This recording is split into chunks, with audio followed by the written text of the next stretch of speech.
Hi friends, எல்லோரும் எப்படி இருக்கீங்க? வாங்க வீடியோக்குள்ளே போகலாம். இன்றைக்கி இந்த வீடியோவில் உங்கள் கூட வருகின்ற மாசி மகத்தோட சிறப்புகள் பற்றியும், மாசி மகம் வீடுகளில் நம்ம எப்படி வழிபாடு செய்யணும் அப்படின்றத பற்றியும், எந்தெந்த தெய்வங்களில் எப்படி எப்படி வழிபாடு செய்கிற முறைகள் பற்றியும், நேரங்கள், தாலிக்கயிறு மாற்றும் முறைகள் பற்றியும் உங்கள் கூட ஷேர் பண்ணிக்க போகிறேன். மாசி மாதம் நாம் செய்யக்கூடிய மிக முக்கியமான வழிபாடு அப்படின்னா அது மாசி மகம் தாங்க. இந்த மாசி மகத்தில் வழிபாடு செய்யும்போது நம்மளுக்கு பலன்கள் இரட்டிப்பு மடங்காக கிடைக்கும் அப்படின்னு சொல்லப்படுது. பொதுவாக சிவபெருமான் வருண பகவானோட பாவத்தை போக்கிய தினம் இன்று அப்படின்றனால தான் நம்ம இன்றைய தினத்தில் நீர்நிலைகளில் குளித்து வழிபாடு செய்கிறது ரொம்ப சிறப்பாக சொல்லப்படுது.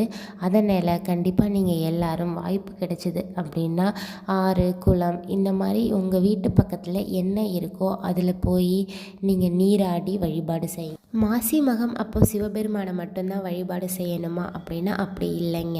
அன்றைக்கி ஏன் நம்ம நீர்நிலைகளில் குளிக்கிறோம் அப்படின்ற காரணத்தை தான் நான் சொன்னேன்.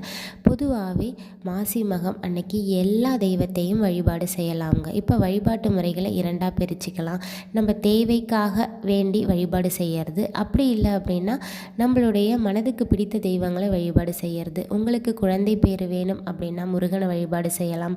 மகாலட்சுமி தாயாரை செல்வத்திற்காக வழிபாடு செய்யலாம். பெருமாள் வழிபாடு செய்யலாம். இது மாதிரி உங்களுடைய தேவைக்காக நீங்கள் வழிபாடு செய்யலாம். அப்படி இல்லை அப்படின்னா உங்களுக்கு முருகன் பிடிக்கும், அம்பாள் பிடிக்கும், சிவபெருமான் பிடிக்கும், பெருமாள் பிடிக்கும் அப்படின்னா அவங்களுக்கு ஏற்ற வழிபாட்டு முறைகளையும் நீங்கள் செஞ்சுக்கலாம். வழிபடுற முறை அப்படின்னா படங்கள், சிலைகள் வச்சுருந்தது அப்படின்னா சுத்தப்படுத்தி அபிஷேகம் பண்ணி பூக்கள் போட்டு உங்களால் முடிஞ்ச நெய்வேத்தியம், இனிப்பு செஞ்சு வழிபாடு செய்கிறது ரொம்ப சிறப்பு. செய்ய முடியல அப்படின்னா வழக்கமாக 2 வெற்றிலை பாக்கு, வாழைப்பழம் வைத்து வழிபாடு செய்துக்கலாம்.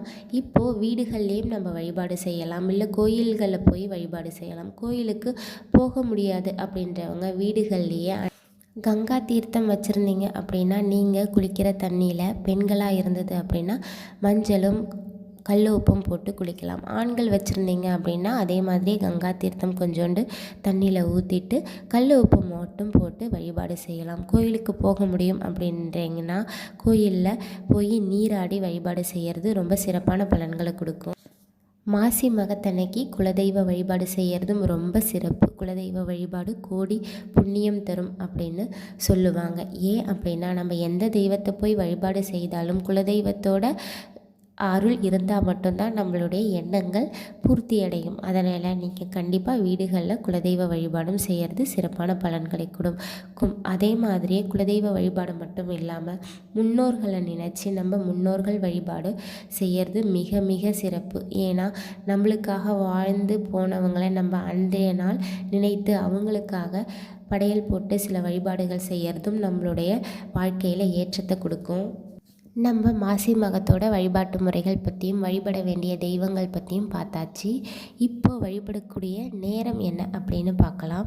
மாசி மகம் இந்த 2024 அன்னைக்கு எப்போ வருது அப்படின்னா 24/2/2024 அன்னைக்கு தான் மாசி மகம். பௌர்ணமி எப்போ ஆரம்பிக்குது அப்படின்னா 23/2/2024 அன்னைக்கு மாலை 4:55 24/2/2024 மாலை 6:51 மணி வரைக்கும் இருக்குது. மக நட்சத்திரம் எப்போ ஆரம்பிக்குது அப்படின்னா 23/2/2024 இரவு 8:40 24/2/2024 இரவு 11:05 வரைக்கும் இருக்குது. மாசி மகம் அப்படின்றது பௌர்ணமியும் மக நட்சத்திரமும் சேர்ந்து வரக்கூடிய நாளை தான் நம்ம மாசி மகமாக கொண்டாடுறோம். அதனால் 24/2/2024 தான் மாசி மகம் நம்ம வழிபாடு செய்ய வேண்டிய நாள் நேரங்க. இன்றைய மாசி மகத்தில் வழிபாடு செய்யும்போது நீங்கள் விரதம் இருந்தும் வழிபடலாம். அதாவது உணவு உண்ணாமலும் நீங்கள் வழிபடலாம். அப்படி இல்லை அப்படின்னா எளிமையான முறையில் தெய்வங்களுக்கு வழிபாடு மட்டும் செய்யலாம். அது உங்களுடைய சூழ்நிலையை பொறுத்து என்ன அப்படின்றத நீங்கள் பார்த்துக்கோங்க. இந்த நாளில் தாலிக்கயிறு நம்ம மாற்றிக்கலாம். தாலிக்கயிறு மாற்ற ஒரு சிறப்பான நாள் அப்படின்னா அது மாசி மகம்தான். பொதுவாகவே நம்ம ஒரு வருஷத்துக்கு 2 முறை தாலிக்கயிறு மாற்றிக்கிறது ரொம்ப சிறப்பு. நீங்கள் பார்த்துக்கோங்க, இதுக்கு முன்னாடி எப்போ மாற்றினீங்க, தாலிக்கயிறு மாற்றுற மாதிரி இருக்குது அப்படின்னா அதுக்கேற்ற மாதிரி நீங்கள் மாற்றிக்கோங்க. தாலிக்கயிறு மாற்றுவதற்கான நேரம் என்ன அப்படின்னா காலை 7 மணிலேருந்து 8 மணி வரைக்கும் நல்ல நேரம். அப்படி மாற்ற முடியல அப்படின்னா 11லேருந்து 12 மணி வரைக்கும் மாற்றிக்கொள்ளலாம். நான் வீடுகளில் வழிபாடு செய்யும் முறைகளில் கங்கா தீர்த்தம் இருந்தால் பயன்படுத்திக்கோங்கன்னு சொன்னேன். இப்போ உங்கள்கிட்ட கங்கா தீர்த்தம் இல்லை அப்படின்னா நீங்கள் வீடுகளில் பயன்படுத்துகிற சாதாரண தண்ணீரை எடுத்து அதில் மஞ்சள், கல் உப்பு, வாசனை திரவியங்கள்லாம் போட்டு அந்த தண்ணியை கொஞ்சம் கையில் எடுத்து கங்கா தேவி தாயே, இந்த சாதாரண தண்ணீரை எனக்கு கங்கா தீர்த்தமாக மாற்றி கொடு அப்படின்னு மனசார நீங்கள் வேண்டிக்கிட்டு சிவபெருமானை நினச்சி என்னுடைய பாவங்கள் போகணும் அப்படின்னு வழிபாடு செஞ்சு நீங்கள் குளிச்சிக்கலாம். இவ்வளவு சிறப்புகள் பொருந்திய இந்த மாசி மகத்தில் நம்ம எப்படி வழிபாடு செய்யணும், வழிபாட்டுக்குரிய முறைகள், வழிபடக்கூடிய தெய்வங்கள், வழிபடக்கூடிய நேரங்கள், எப்படிலாம் வீடுகளில் வழிபடலாம் அப்படின்னு எல்லா விஷயத்தையும் நான் உங்கள் கூட ஷேர் பண்ணியிருக்கேன். அதனால் தயவு செய்து யாரும் இந்த நாளை தவற விடாமல் இந்த நாளை பயன்படுத்தி உங்களுடைய என்ன தேவைகளோ அதை நீங்கள் பூர்த்தி செஞ்சுக்கோங்க. இந்த வீடியோ கண்டிப்பாக உங்கள் எல்லாருக்கும் யூஸ்ஃபுல்லாக இருந்திருக்கும் அப்படின்னு நினைக்கிறேன். இந்த வீடியோ பிடிச்சிருந்தது அப்படின்னா ப்ளீஸ் நம்ம சேனலை சப்ஸ்கிரைப் பண்ணி சப்போர்ட் பண்ணுங்கள். இந்த வீடியோவில் ஏதாவது சந்தேகங்கள் இருந்தது அப்படின்னா கமெண்ட் பண்ணுங்கள், நான் ரிப்ளை பண்ணுறேன்.